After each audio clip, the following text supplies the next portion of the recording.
Hello बच्चों, हम देख रहे हैं अपना चैनल संस्कृत युग। तो हमने पहले पद्यांश के वीडियो बनाए थे। आज हम एक और पद्यांश का वीडियो लेके आए हैं। तो चलिए अपन करते हैं इसको। तो देखिए, प्रस्तर तले लता तरु गुल्मा ने भवन्तु पिष्टा पाषाणी सभ्यता निसर्गे स्यात् न समाविष्टा मानवाय जीवनम काम्ये न जीवन मरणम। परस्तर, ये अभी आपके अर्धवार्षिक परीक्षा में भी आया था। आपको पूछा था कि पाषाण का पर्यायवाची क्या होता है। तो देखो, ये पाषाण नाम ये रहा। पाषाण यानी पत्थर होता है और प्रस्तर यानी भी पत्थर होता है। तो प्रस्तर तले यानी पत्थर के नीचे। तले मतलब तल में यानी नीचे हो गया। लता मतलब बेल होती है या लता को लता भी बोल सकते हो आप। तरु यानी वृक्ष, गुल्मा यानी झाड़ी। तो आपके इसमें द्वंद्व समास है और ये तीनों को मिला के लिखा तो बहुवचन में हो गया। और न यानी नहीं होता है, भवंतु यानी होना होता है और पिष्टा मतलब दबना होता है, यानी नहीं दबनी चाहिए हो जाएगा। तो देखिए, लता वृक्ष झाड़ी, लता वृक्ष झाड़ी पत्थर के नीचे नहीं दबनी चाहिए या दबी हुई नहीं होनी चाहिए।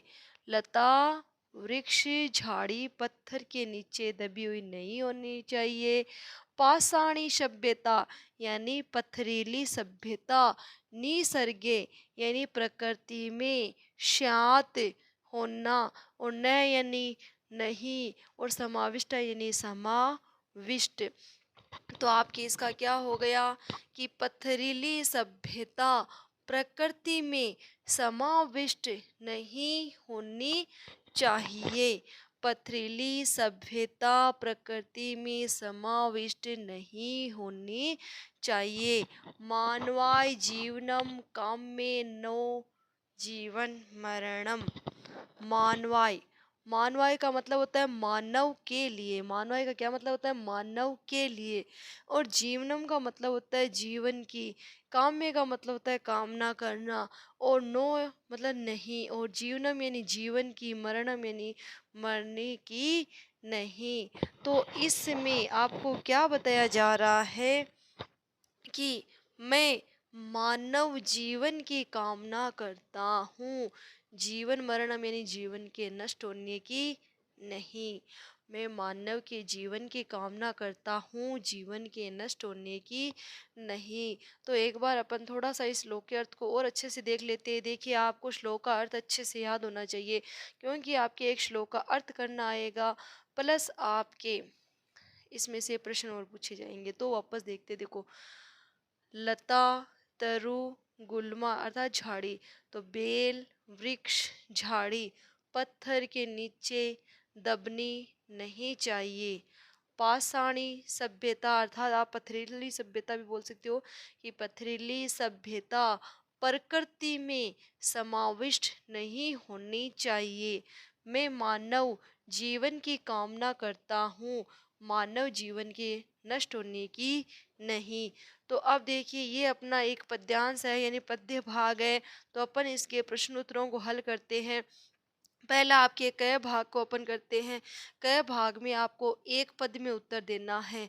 तो देखिए, आप वहाँ उत्तर कैसे लिखोगे? सबसे पहले ये होना चाहिए, मान लो ये आपके प्रश्न संख्या 14 है, ठीक है। तो आपको वहाँ कॉपी मेंटेन करनी बहुत अच्छे से आनी चाहिए। देखिए, कॉपी मेंटेन करना एक बहुत ही बड़ी बात है कि कॉपी मेंटेन जिस बच्चे को करनी आती है उसके नंबर कटने की चांस कम रहते हैं। नहीं तो कभी कभी क्या होता है, सही होते हुए भी अपनी कॉपी ढंग से मेंटेन नहीं, हमने उत्तर सही नहीं लिखा तरीके से, तो कट होने के चांस रहते हैं। ये मान लो आपकी कॉपी का एक भाग है, तो आप लिखोगे उत्तर 14 नंबर प्रश्न है आपके, तो आप यहाँ 14 लगा दोगे। अब आपके क भाग को करना है आपको, तो ऐसे क लगाओगे। उसके बाद क में पहला है, तो अपन क्या करेंगे, इस क का पहला, ऐसे करना आपको। तो अब क के पहले में एक ये भी होता है कि जो बोर्ड कॉपी होती है उसमें तो 2 खाने बने हुए होंगे, तो आप क का पहला इधर ऐसे लिख सकते हो। तो अब देखिए, प्रस्तर तले का नए समाविष्टा भवन्तु। प्रस्तर तले, अभी अर्थ बताया था। प्रस्तर तले का मतलब क्या होता है? पत्थर के नीचे। काहा यानी क्या, न यानी नहीं, पिष्टा यानी दबनी चाहिए, भूनते नहीं होना होता ही है कि पत्थर के तले क्या नहीं दबनी चाहिए। तो क्या नहीं दबनी चाहिए, ये देखो आपके प्रश्न भी बहुवचन में है और इसका उत्तर क्या था कि पत्थर के तले लता वृक्ष और झाड़ी नहीं दबनी चाहिए। तो ये आपका उत्तर देखिए बहुवचन में रहा। काहा लता तरु गुलमहा, तो ये आपका उत्तर है। तो एक पद में देना है तो आपको एक ही नाम लिखना है, लता तरु गुलमहा। ऐसा नहीं कि प्रश्न में से भी कोई नाम लिखे, तो बस ये अपना इतना सा उत्तर हो जाएगा, लता तरु गुलमहा। अब अपन क के दूसरे को करते हैं, तो यहाँ अपन क्या लिख देंगे, 2 नंबर। ठीक है। अब देखिए क्या है, पाषाणी सभ्यता कुत्र समाविष्टा न स्यात्। पाषाणी, पाषाणी मतलब पथरीली, और सभ्यता यानी सभ्यता, कुत्र का मतलब होता है कहाँ, समाविष्ट यानी समाविष्ट होनी, यानी दबना भी हो बोल सकते हो आप, न शात यानी नहीं होनी चाहिए, कि पाषाणी सभ्यता कहाँ समाविष्ट नहीं होनी चाहिए। तो पाषाणी सभ्यता प्रकृति में समाविष्ट नहीं होनी चाहिए। श्लोक में हमने क्या देखा था कि पथरीली जो सभ्यता होती है वो प्रकृति में समाविष्ट नहीं होनी चाहिए। तो ये देखिए, ये रहा इसका उत्तर, प्रकृति में। निसर्गे का मतलब क्या होता है, प्रकृति। निसर्गे मतलब प्रकृति। कोई भी शब्द है जो आपको कम याद हो रहा है उसको थोड़ा बार बार दोहरान करे तो आपको याद हो जाएगा।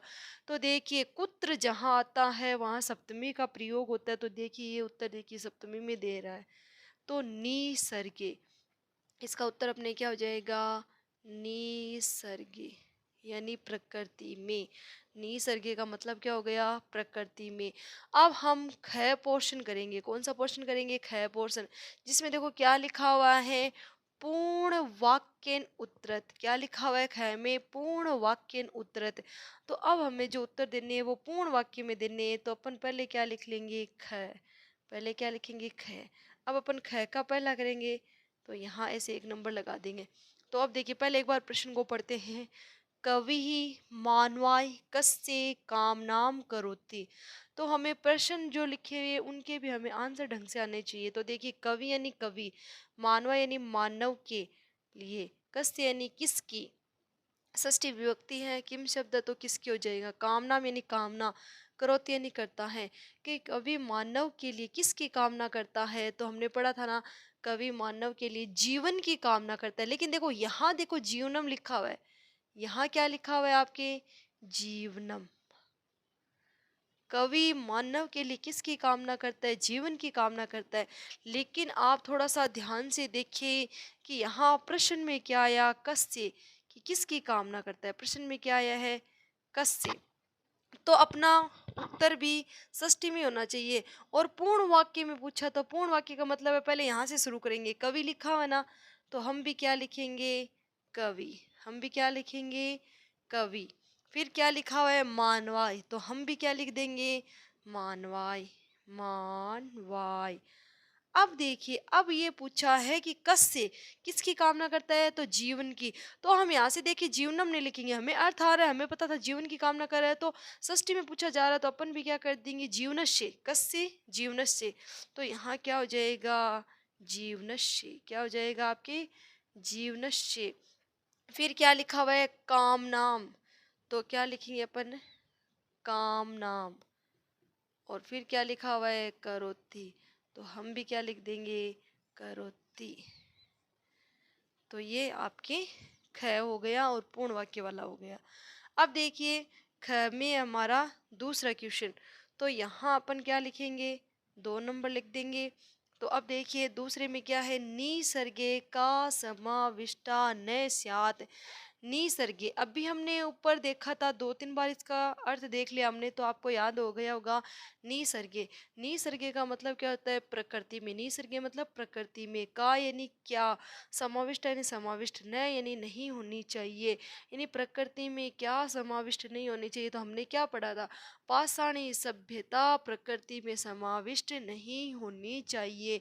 पाषाणी सभ्यता प्रकृति में समाविष्ट नहीं होनी चाहिए। देखो का, यहाँ क्या लिखा हुआ है? का। स्त्रीलिंग शब्द जब एक वचन में हो तब उसका प्रश्न निर्माण का होता है। तो ये देखिए स्त्रीलिंग शब्द एक वचन, पाषाणी सभ्यता। तो ये इसका उत्तर है। तो हम क्या लिखेंगे? सबसे पहले क्या लिखा हुआ है? निसर्गे। तो हम भी क्या लिखेंगे? निसर्गे। हम भी क्या लिख देंगे? निसर्गे। कुछ बच्चे क्या करते हैं, फिर इस लाइन को लिख लेते हैं। पूरी लाइन को नहीं लिखना, हमें प्रश्नों को ध्यान से देखना है। तो निसर्गे लिखेंगे। अब क्या लिखेंगे हम? पाषाणी सभ्यता। तो अब हम यहाँ क्या लिखेंगे? पाषाणी सभ्यता। क्या लिख देंगे? पाषाणी सभ्यता। फिर क्या लिखा हुआ है? समाविष्टा। तो हमने लिखा समाविष्टा। समाविष्टा, समाविष्टा। उसके बाद क्या लिखा हुआ है? नैशात। तो हम भी क्या लिख देंगे? नैशात। क्या लिख देंगे? नैशात। अब हम तीसरे नंबर पे चलेंगे, यानी ग में चलेंगे। तो सबसे पहले अपन यहाँ क्या लिख लेते हैं? ग। अब गय का कौन सा भाग पढ़ेंगे अपन? पहला, यानी गय का पहला प्रश्न पढ़ रहे हैं। तो एक बार इधर एक नंबर लगा देते हैं। तो आप लोग देखिए गय में क्या पूछा? भवन्तु इति क्रियापदस्य कृतृपदम किम। देखिए भवन्तु, भवन्तु इति क्रियापदस्य, यानी ये कह रहा है कि ये भवन्तु ये क्रियापद है। तो देखिए जो धातु होती है संस्कृत में वो क्रियापद होता है। तो भवन्तु एक धातु है, इसमें भू धातु है, तो ये क्रियापद है। तो इसने पूछा है कृतृपदम किम, यानी इस क्रिया का कर्ता कौन है। तो ये रहा देखो भवन्तु नाम। हमें इसका कर्ता पता करना है, हमें क्या जानना है? इसका कर्ता। तो भवन्तु यानी होना होता है। तो देखिए आप ध्यान से देखिए, भवन्तु यानी होना, होना चाहिए। क्या नहीं होना चाहिए? ये था कि लता तरु गुल्मा, यानी कि लता वृक्ष और झाड़ी पत्थर के तले नहीं दबनी चाहिए। ये नहीं दबनी चाहिए किसके लिए आया था? लता तरु और गुल्मा के लिए आया था। तो आप देखिए ये लोट लकार में दिया हुआ है। लोट लकार के रूप होते पढ़तु पढ़ताम पठन्तु, या भू के बोले तो अपन क्या बोले थे? भवतु भवताम भवन्तु। तो ये देखिए बहुवचन में, प्रथम पुरुष बहुवचन में। तो ये भी देखिए बहुवचन में कर्ता, क्योंकि कर्ता जिस वचन में होता है उसी वचन में क्रिया होती है। तो अपना ये इसका उत्तर है कि कर्ता क्या है? लता तरु गुल्मा। तो हम यहाँ क्या लिखेंगे? लता तरु गुल्मा। लता तरु गुल्मा। आपके कर्ता समझ में आया होगा। अब अगला देखते, 2 नंबर वाला करेंगे। तो हम यहाँ 2 नंबर लगा देते हैं। अब देखिए पाषाणी इतस्य पदस्य पद्यांसे किम विशेष्य पदम प्रयुक्तम। तो क्या पूछा जा रहा है हमें? इस प्रश्न में क्या पूछा जा रहा है? विशेष्य पद। क्या पूछा जा रहा है? विशेष्य पद पूछा जा रहा है। विशेष्य पद, देखिए एक विशेषण होता है और एक विशेष्य होता है। थोड़ा सा मार्कर दूसरा ले लेते हैं अपन, क्योंकि ये थोड़ा कम चल रहा है ना, शायद आपको कम दिखाई दे रहा होगा। तो देखिए विशेष्य पद मैंने आपको पहले भी समझाया था, एक बार मैं आपको फिर से समझा देती हूँ। जैसे देखिए सुंदर है, सुंदर है, मोहन है। अब देखिए मोहन नाम का एक लड़का है। चलिए पूरा लिखते आगे और लिखते कुछ। सुंदर है, मोहन अस्थि। तो देखिए एक मोहन लड़का है, मोहन है, सुंदर मोहन है। तो मोहन कैसा है? सुंदर, सुंदर मोहन है। अब देखिए मोहन, ये क्या है? अपना कर्ता। क्या ये कर्ता? अस्ति, अस धातु है। तो ये क्या है? क्रिया। ये क्या है? क्रिया। तो इस लाइन में आपको 2 बात समझ में आएगी। देखो मोहन है, सुंदर है, ये अलग चीज है, लेकिन ये क्रिया किसके लिए आ रही है? ये किसके लिए आ रही है? मोहन के लिए, कि मोहन है। तो मोहन कर्ता हो गया और है ये क्रिया हो गई। ये क्रिया है और ये इसका कर्ता है। देखिए एक वचन में करता है तो क्रिया भी एक वचन में। इतनी बात समझ में आई। अब देखिए मोहन है, लेकिन ये मोहन कैसा है? सुंदर है। ये मोहन कैसा है? सुंदर है। तो अब देखिए, अब इन दोनों में कनेक्ट है जो बात, उसको करते हैं अपन सुंदर। मोहन है, कैसा है? सुंदर। सुंदर नहीं भी हो सकता था, लेकिन मोहन कैसा है? सुंदर है। तो ये इसकी क्या है? विशेषता। ये इसकी क्या है? विशेषता। और जो विशेषता होती है उसे अपन क्या कहते हैं? विशेषण। जो विशेषता होती है उसे अपन क्या कहते हैं? विशेषण। मोहन सुंदर है तो सुंदर है, इसकी क्या विशेषता है? अब ये हो गया विशेषण पद। हमें विशेषण पूछा जाता है तो समझ में आ गए। एक हमें पूछा जाता है विशेष्य। तो अब देखिए, मोहन सुंदर है, ये इसकी विशेषता है, सुंदर होना। सुंदर कौन है? मोहन है। सुंदर कौन है? मोहन है। तो ये इसका क्या हो गया? विशेष्य। तो ये इसका क्या हो गया? आपके विशेष्य। तो इसमें क्या पूछा जा रहा है कि पाषाणी सभ्यता है, मतलब ये पाषाणी नाम है, इसका हमें विशेषण पूछा जा रहा है। सॉरी सॉरी, पाषाणी विशेषण दिया हुआ है, हमें इसका विशेष्य पूछा जा रहा है। पाषाणी का मतलब होता है पथरीली। तो ये देखिए, पथरीली तो थी, लेकिन पथरीली क्या थी? सभ्यता थी। पथरीली तो थी, लेकिन पथरीली क्या थी? सभ्यता थी। तो हमारे इस प्रश्न का उत्तर क्या हो जाएगा? सभ्यता। तो हमारे इस प्रश्न का उत्तर क्या हो जाएगा? सभ्यता। तो ये हमारा क्या हो गया? विशेष्य पद। तो इस प्रकार आप सुंदर वर्णों में वहाँ आंसर करोगे तो आपको डेफिनेटली पूरे में से पूरे नंबर मिलेंगे। थोड़ा सा ये ध्यान रखना, जैसे ये तो अपने बोर्ड पे कर रहे हैं, कॉपी में करो तो जैसे ये एक प्रश्न कर लिया, लाइन छोड़नी है, फिर ये प्रश्न कर लिया, लाइन छोड़नी है। आपको हर प्रश्न में लाइन छोड़ के करना है, ये इतने पास पास नहीं करना है ना। तो इन सब के बीच आप एक लाइन छोड़ोगे, ऐसे क ख ग लिखोगे, और इस प्रकार जितने उत्तर पूछे जाए उतने ही देने। एक पद में पूछा जाए तो एक पद में, और आपको पूर्ण वाक्य में पूछा जाए तो पूर्ण वाक्य में। इस प्रकार आपको ये करना है। और आई होप आपके ये पद्यांश समझ में आया होगा। आप इसका अर्थ भी याद करें और इन प्रश्नों को कैसे हल करना है ये भी देखें। और अगर आपको अर्थ याद नहीं है तो चाहे अर्थ एक बार में याद हो जाए और ना हो तो आपको चाहे बार बार वीडियो देखना पड़े, लेकिन इसके अर्थ को आप याद करें। अब हम कल फिर मिलेंगे।